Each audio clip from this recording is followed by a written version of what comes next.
Au cœur d'une province qui se veut être prospère et modèle de développement, Z Création, c'est une nouvelle impulsion médiatique qui vient apporter une touche professionnelle dans la sphère de la communication. Mesdames et messieurs, merci de nous regarder de partout. Nous sommes à notre deuxième numéro de Face à Face, ce magazine qui est une tribune de libre expression et qui reçoit différents types d'acteurs. Et à ce jour, nous sommes très heureux de recevoir sur notre plateau, dans ce cadre pittoresque présentant un luxe insolent, il s'agit de Harmonie In qui nous accueille. Et donc c'est ici où nous avons déplacé notre plateau pour recevoir Maître Jerry Mbayo, à qui je dis bonjour. Bonjour. Maître Jerry Mbayo, avocat de profession, encadreur de la jeunesse, idole pour certains. Est-ce que j'ai présenté Maître Jerry de manière complète? Ou il faudrait qu'on ajoute d'autres présentations? Bon, de manière complète, je dirais non, parce que Maître Jerry ne se résume pas uniquement à ces deux axes d'activité. Certes, il est encadreur de la jeunesse, certes aussi il est avocat, mais en plus d'être avocat, il est analyste politique, il est aussi enseignant dans une des universités de la place, et au-delà de ça, il est un père de famille, il est un amoureux du sport et tout ce qui va avec. Quel sport? Le football? Essentiellement le football. Voilà, je crois que Maître Jerry Mbayo a pu ajouter quelques éléments dans sa présentation. Alors, Maître Jerry Mbayo, aujourd'hui nous tournons autour d'un sujet épineux qui nous a tous emballés pendant des décennies. La responsabilité, la place de la jeunesse pour l'avenir d'un pays qui se veut être émergent, un pays développé. La jeunesse qui est aujourd'hui considérée comme la relève doit être une jeunesse qui remplit certaines qualités, certaines normes. Et aujourd'hui, où en sommes-nous? C'est la question qu'on va, je crois, se poser avec vous. Et on fera un aperçu à partir de votre exemple. Je ne dirais pas que vous avez totalement réussi votre vie, mais vous pouvez donner quelques éléments en termes de discipline, en termes de concentration, en termes de formation personnelle que vous avez pu observer durant votre parcours afin d'être ce que vous êtes à ce jour. Et je vais encore le redire, on ne dit pas que vous avez totalement réussi la vie, mais aujourd'hui vous êtes un modèle pour beaucoup de jeunes qui nous regardent à travers ce magazine Face à Face. Je suis face à Maître Jerry Mbayo. La première question, après avoir traversé toutes ces années, quel est l'aperçu que vous faites sur la jeunesse que nous avons à ce jour? Est-elle vraiment la relève pour ce pays, ou la jeunesse commence à connaître certaines déviations? Bon, je voudrais dire tout simplement que nous sommes au bord de la dérive. Très bien. La jeunesse actuelle a presque perdu ses repères. Cela suite notamment à la responsabilité des aînés qui n'ont pas pris soin de préparer un chemin pour la relève. Nous avons assez régulièrement assisté à des situations telles que la plupart des grands décideurs avaient atteint un certain âge, c'est-à-dire avaient généralement déjà dépassé le stade qu'on appelle le stade de la jeunesse. Et ça signifie que pour la plupart, il s'est agi des adultes. Et lesquels adultes se sont généralement illustrés par l'égoïsme. Le vouloir rester à tout prix. Prenons le cas. Aujourd'hui, vous venez d'être nommé ministre. Vous savez que le poste de ministre, c'est l'exercice qui peut correspondre à la durée d'un mandat. Vous savez qu'après ce mandat-là, d'autres personnes pourront intervenir. Mais on assiste généralement à l'éloignement de la jeunesse. Vous verrez des gens d'une même génération se regrouper autour de la gestion d'un ministère ou bien d'une activité bien déterminée. N'empêche, bien sûr, chacun voudrait se retrouver aux côtés ou bien dans le confort des personnes en qui il a confiance. Mais au-delà de ça, il y a un devoir d'encadrement qui nécessite à ce que l'on invite, au-delà des personnes qui participent à la confidence, d'autres qui viendront apprendre afin d'être prêts un jour pour le remplacement. Parce que la nature le veut ainsi. On naît un jour, on grandit et un jour, on disparaît. Mais qu'advient-il lorsque on a disparu? Que vaudrait la personne lorsque, en disparaissant, tout s'écroule derrière elle? La valeur d'une personne se découvre au travers de l'encadrement qui vient relayer à ses efforts. Ça signifie tout simplement que si aujourd'hui, Maître Géry se contente d'être avocat, d'être bon plaideur, d'être ceci ou cela, et se limiter à ne faire que ça, il aura échoué. Cela aura traduit son échec. Il faudrait qu'après Maître Géry, autant d'autres avocats viennent et disent combien ils auront été heureux d'avoir reçu de Maître Géry en tant qu'encadreur.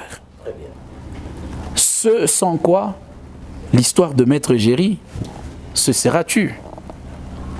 Voilà donc le problème qui se pose actuellement. Mais quant à savoir si la jeunesse peut être considérée comme une valeur de réussite, je pense qu'il y a une responsabilité collective de la société, de la nation et peut-être au niveau de la communauté des nations. Au niveau de la communauté des nations, il y a déjà une bonne impulsion, notamment dans les différents organismes qui prônent le développement et l'encadrement de la jeunesse. Mais au niveau de la nation, il y a également des textes qui vont dans le même sens, de promouvoir la jeunesse, notamment par la mise en place de l'éducation pour tous, qui est une bonne chose, mais malheureusement qui peine à avancer.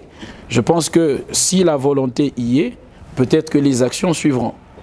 Mais au-delà de ça, il y a aussi l'encadrement professionnel. Des personnes qui n'ont peut-être pas eu les mêmes chances que nous de se rendre à l'école pour suivre le cursus normal. Ces personnes-là ont aussi besoin d'un encadrement. Que donc, pour parvenir à la réussite de la jeunesse, cela devient pratiquement une conséquence d'un encadrement, d'un accompagnement dont la jeunesse peut bénéficier. Souvenez-vous de l'histoire de Rémus et Romulus.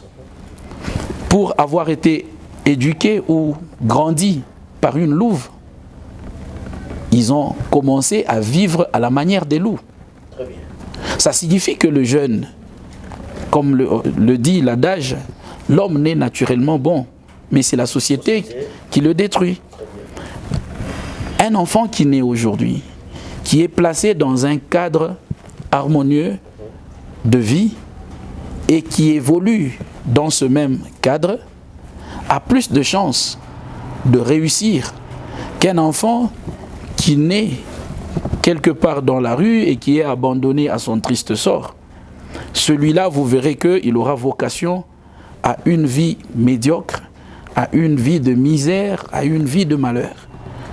Donc, parler de la responsabilité de la jeunesse renvoie automatiquement à la responsabilité de la société. Donc la jeunesse ne fait que subir les conséquences des différentes décisions, de la gouvernance aussi, qui lui est réservée, de tous les mécanismes qui peuvent être mis en place pour son bien-être, pour son épanouissement. Voilà ce que je peux dire par rapport à cette question. Voilà. Les vieux ne sont pas dépassés, ils sont simplement de passage. Vous avez fait un aperçu là-dessus sur ceux qui ne marchaient pas du côté de ces vieux qui sont avancés en âge et qui doivent encadrer la jeunesse afin de laisser derrière eux une progéniture professionnelle, une progéniture qui va les considérer comme modèles. Mais la jeunesse elle-même, à quel niveau en ce 21e siècle, en cette année 2022, à quel niveau se situe le vrai problème de la jeunesse elle-même? Parce qu'il ne faut pas oublier qu'il y a une prise de conscience qui doit accompagner cette jeunesse. On va y arriver. J'ouvre d'ailleurs une grosse parenthèse qui va nous donner l'occasion de prendre langue sur certains flancs en rapport avec la réalité actuelle dans la vie socio-politique, socio-culturelle, etc. Aujourd'hui, la même jeunesse a pris même une casquette politique. La même jeunesse continue s'est donné ce devoir d'entretenir certains conflits entre politiques. Cette même jeunesse ne réfléchit plus à comment concilier deux parties prenantes qui sont en désaccord. Cette même jeunesse ne s'adonne plus à cette thématique de voir les choses positivement et de les faire avancer. Vous comprenez sur quel rouage je voudrais bien arriver, mais parlons-en un peu au niveau de la jeunesse elle-même. C'est quoi le problème? Vous avez essayé de donner quelques éléments en ce qui concerne la part de responsabilité de ceux qui nous ont précédés et qui demain, par la loi du destin, doivent partir, mais doivent laisser derrière eux une progéniture professionnelle qui a été bien préparée par cette même vague des vieux qui ne sont pas, j'ai dit, dépassés, mais simplement de passage, parce que ces vieux ont rendez-vous avec la mort dans le futur. Mais au niveau de la jeunesse elle-même, Maître Jerry, c'est quoi le problème? Au niveau de la jeunesse, moi je me dis que la responsabilité la plus élevée dans le comportement de la jeunesse est une sorte d'héritage. Ça signifie que lorsque vous placez de la boue dans une moule, vous n'obtenez que la forme qui correspond à la moule. Très bien. Lorsque vous voulez fabriquer, par exemple, une brique, vous en donnez la forme selon que vous avez choisi votre moule. En rectangle ou en carré. Voilà. C'est-à-dire, vous ne mettrez pas de la terre dans une moule en forme d'un cercle et espérer obtenir un carré. Très bien. Aujourd'hui, la jeunesse est en difficulté de leadership. Il y a un problème de leadership.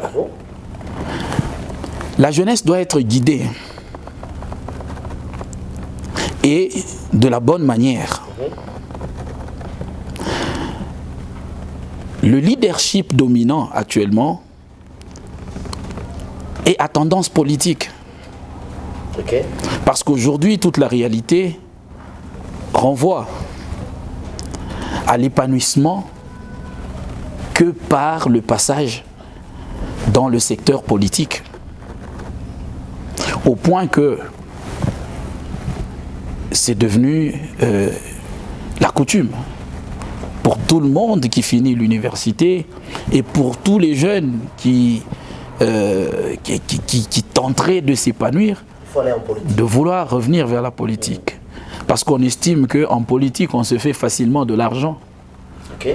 En politique, on a accès à beaucoup d'influence. Parce qu'on le voit, un politicien peut décider aujourd'hui, lorsqu'il a un certain rang, d'appeler un magistrat, lui donner des instructions par rapport à un dossier, il lui dit, bon voilà, tel dossier, écoutez, j'ai mes intérêts là-dessus, et calmez un peu. Et ça se joue.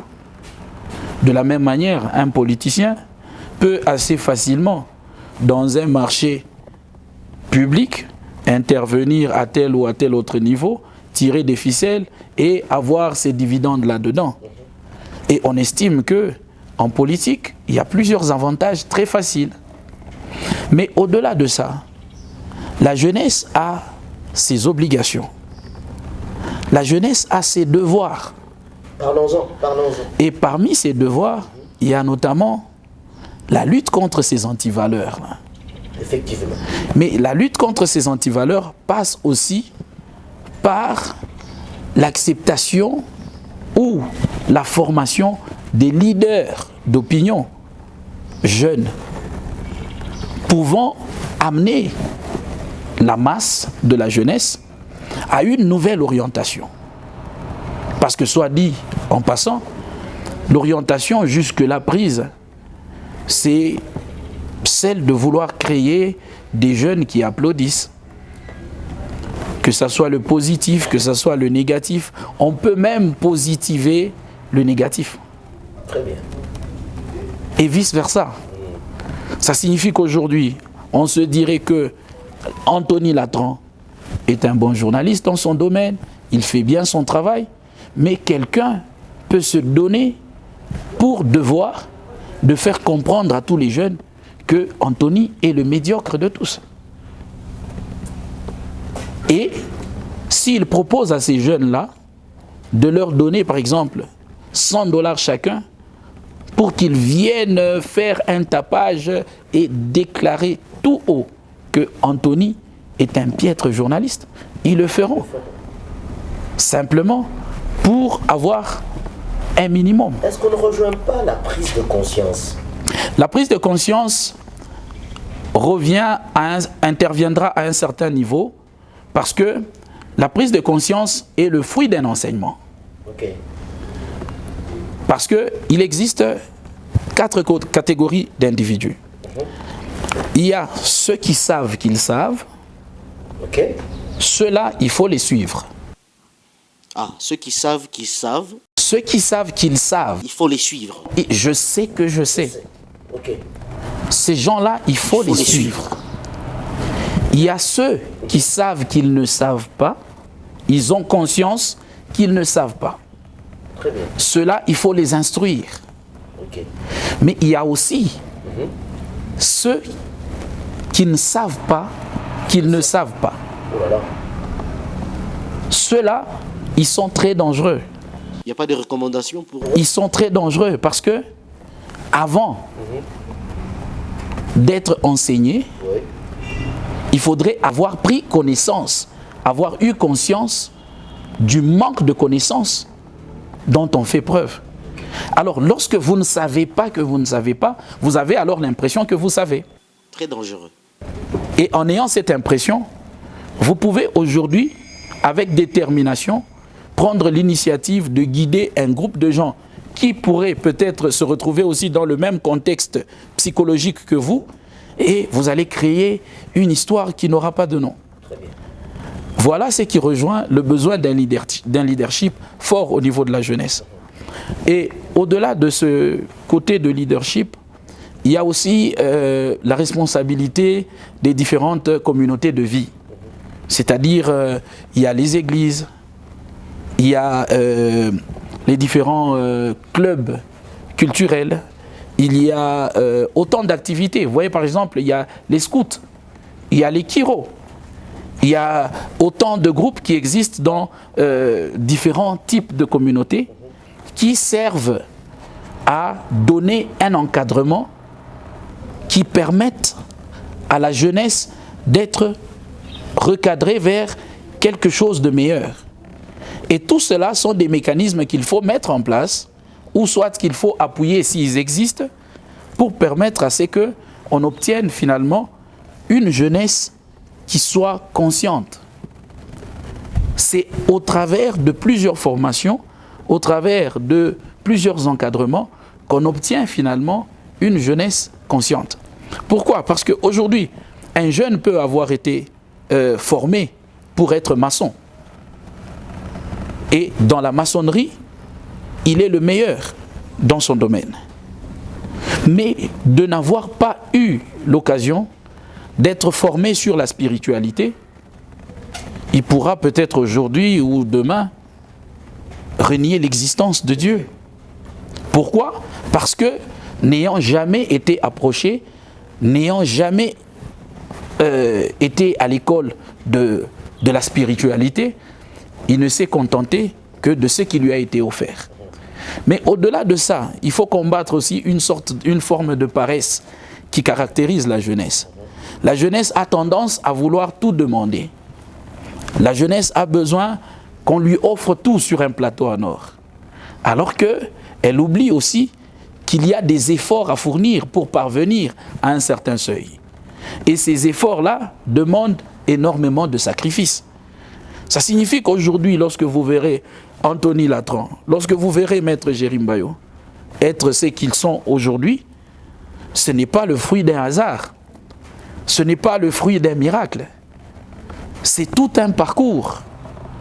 Lorsque vous prenez la personne de Maître Jérim Bayo, elle vous dira qu'après l'école primaire, alors qu'il n'avait que 12 ans, son père va décider de l'envoyer dans un petit séminaire à plus de 56 km de la ville.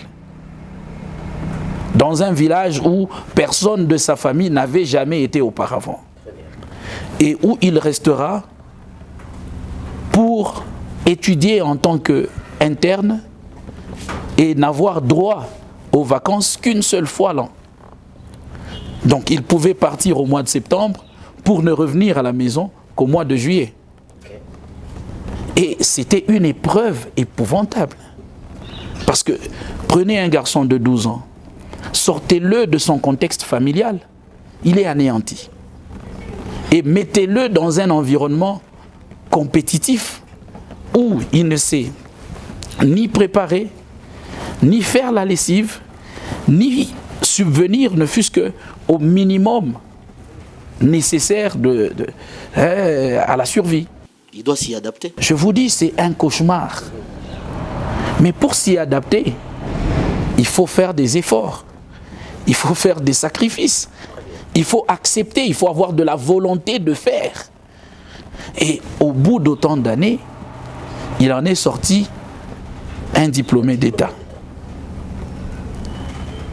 Et après cela, il a fallu encore un parcours universitaire qui n'est pas le moindre. Très bien. Et c'est au bout aussi de ce parcours-là qu'on en sort licencié en droit, diplômé en droit de l'université de Lubumbashi. Et c'est pas fini. Et c'est pas fini. Oui. On se dit, bon voilà, j'ai ma vocation, c'est de devenir avocat. Très bien. On doit être à l'école des aînés. Wow. Pour certains, ils se précipiteraient à prêter serment et à se lancer directement comme avocat, comme défenseur judiciaire. Okay. Mais nous avons accepté de nous laisser former 2 ans durant, avant finalement de prêter serment comme défenseur judiciaire d'abord. Et lorsque vous êtes défenseur judiciaire, c'est un monde où assez facilement vous êtes un peu pris à partie par les avocats qui estiment que c'est eux qui ont la plénitude de l'exercice de la profession de la défense des droits des personnes et de leurs biens. Alors, il fallait aussi accepter, endosser cela pendant autant d'années pour enfin, un jour, passer avocat et continuer à exercer cette même profession que nous avons aimée. Mais cela a nécessité beaucoup de patience, beaucoup de courage, beaucoup de sacrifices et beaucoup de formation. Parce que ce que nous vivons du jour au jour, toutes les lois que nous manipulons, toute la doctrine qui est mise à disposition, toute la jurisprudence qui est parcourue, ce n'est pas l'ensemble de tout cela que nous avons étudié à l'université. Il y a des nouvelles choses qui apparaissent, il y a des réformes qui ont lieu. Et lorsque vous ne faites pas l'effort de vous mettre à jour, demain après demain, un plus jeune que vous va marcher tranquillement sur votre personne et vous ne vaudrez plus rien. Voilà ce que nous demandons aussi à la jeunesse, c'est d'avoir une responsabilité, d'accepter d'abord la responsabilité qui incombe à la jeunesse, qui est celle d'accepter de se faire former, d'accepter de faire des sacrifices pour parvenir à un résultat. Il ne faudrait pas que nous ayons une jeunesse qui pleure à tout moment, une jeunesse qui se lamente à tout bout de champ. Nous avons besoin d'une jeunesse qui prenne conscience qu'elle a des obligations, qu'elle a des devoirs, notamment d'assurer le lendemain de notre pays. Ce pays ne vaudra rien si aujourd'hui, nous les jeunes, nous ne sommes pas conscients de la responsabilité que nous avons à nous former et à aider, à nous entraider. Parce qu'aujourd'hui, vous pouvez être, vous, là-bas, Anthony Latran, mais à côté de vous, il y a un jeune qui est en quête de formation. Si vous vous fermez, vous vous refermez sur vous-même et vous privez, vous voulez être le seul à exceller dans votre domaine, vous n'aurez pas donné la chance à d'autres d'être un jour comme vous et pourquoi pas d'aller au-delà de vous. Parce que vous, aujourd'hui, vous êtes le fruit de quelque chose qui peut-être a déjà dépassé le niveau de vos formateurs. Alors, ainsi doivent aller les choses. Voilà ce que je peux dire au sujet de cette responsabilité de la jeunesse. Très bien. Je crois que ce sujet est tellement costaud, on ne va pas le finir en une journée, pendant 45 minutes pour une émission comme celle-ci. Mais je crois quand même qu'en intervenant, on a compris certaines facettes qui font à ce jour, Maître Jerry, que cette jeunesse se retrouve au bord de cette dépravation. Et je crois petit à petit, elle va revenir à la prise de conscience pour ne pas tomber à l'extrême de cette dérive que nous avons constatée. Mais on va terminer quand même avec vous, parce que c'est vrai, aujourd'hui, on a contextualisé le sujet avec cette jeunesse qui devra être face à certaines responsabilités, mais aussi en faire preuve. Mais pour terminer, qu'est-ce que vous auriez voulu dire que vous n'avez pas dit?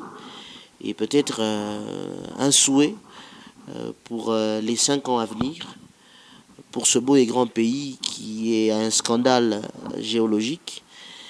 La Belgique y entre 80 fois, le Rwanda je ne sais pas combien de fois, la France n'en parlons pas, l'immensité des richesses. Mais lorsqu'on regarde la population, c'est une précarité. C'est un paradoxe qu'il faudrait au jour le jour faire disparaître. La jeunesse qui aujourd'hui la relève a donc du pain sur la planche. Parce que, évidemment, les vieux finiront par passer.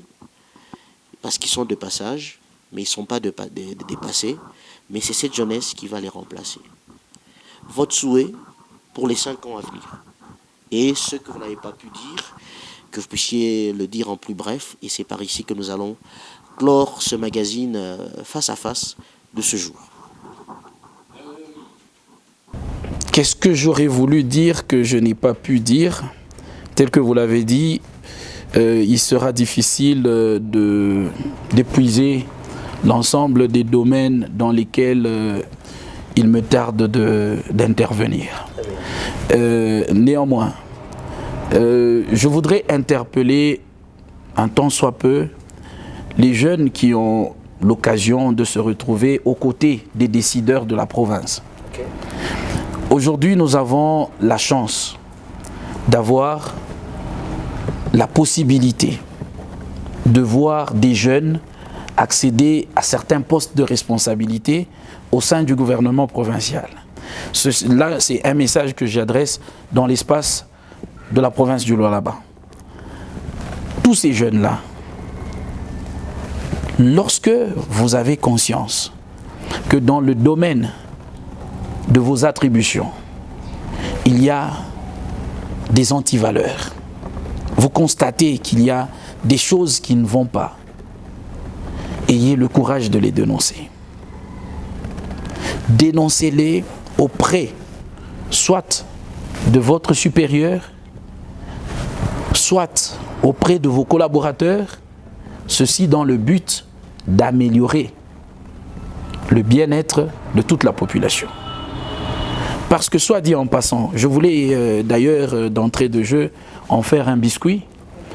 Vous allez constater qu'aujourd'hui, dans plusieurs quartiers, il y a des nouveaux chantiers qui naissent et qui ont pour vocation d'améliorer les conditions infrastructurelles de la province.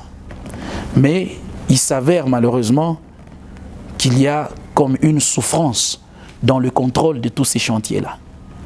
Et vous verrez que dans l'ensemble de tous ces secteurs-là, il y a la présence de la jeunesse qui a tendance à se laisser peut-être soudoyer ou, je ne vais pas parler de corrompre, mais qui, au prix de tel ou tel autre avantage, sont prêts à laisser passer certaines erreurs qui nous seront d'une fatalité extrême dans les années à venir. Que donc, j'interpelle toute la jeunesse du Lualaba, en particulier, et celle de la République démocratique du Congo en général, de se prendre en charge, de faire une prise de conscience, de se réaliser que si cette génération échoue, c'en est fini pour le Congo. Parce qu'il faudrait qu'on en arrive à un changement réel de mentalité pour espérer tirer notre pays du gouffre dans lequel il se retrouve. Parce qu'il y a comme une forme d'engrenage qui mélange corruption, immoralité et tout ce qu'il y a comme antivaleur, et qu'il faudrait des courageux pour y placer une barre de fer afin de bloquer la machine et permettre ainsi la possibilité, parce que lorsqu'il y a des engrenages qui sont en train de tourner, tant qu'il n'y a pas un blocage quelque part, ça continue. Très bien. Ça ne va pas se lasser.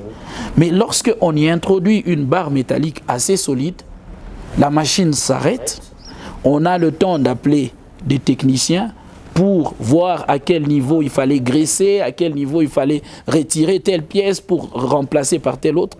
C'est comme ça que les choses doivent fonctionner. Que donc aujourd'hui, la jeunesse doit se prendre très sérieusement en charge, doit avoir conscience que la responsabilité de l'avenir lui incombe, parce que ça sera à elle de vivre ce qui viendra. Et il faudrait que déjà aujourd'hui, l'on aménage tout cela. Et faute pour la jeunesse de le faire, nous courons à la fatalité. Maître Jerry Mbayo, avocat de profession, encadreur de la jeunesse, passionné du sport, père de famille, je vous remercie d'avoir été des nôtres ou de la partie pour ce deuxième numéro de ce face-à-face. Merci pour la confiance et merci aussi pour l'honneur que vous m'avez fait. Nous avons été édifiés. Jean-Cy Cambois, merci d'avoir supervisé tout l'aspect technique. Nous sommes chez Harmony Inn qui nous a offert son cadre. Merci d'y passer chaque week-end pour ingurgiter vos flacons de bière à gorgée lente dans un intervalle de temps régulier. Cela pour vous requinquer et rester en forme. C'est aussi bon pour la santé après une semaine très chargée. Je vous y invite. Nous sommes sur Imina, Lufupa, coin honorable Mbemba, non loin de Campi à Boma. Soyez donc rassurés que vous passerez du beau temps par Harmony Inn. Merci Maître Jerry. Ce programme est complètement terminé. Il était à son 2e numéro. Je remercie la coordination, Jean-Cy Cambois et toute la grande équipe technique. Votre serviteur vous fixe rendez-vous pour un 3e numéro. Dans les coulisses, merci à Monsieur Glody de nous avoir facilité la tâche. Vive Harmonie In, vive le face-à-face, vive Z Création. À la prochaine.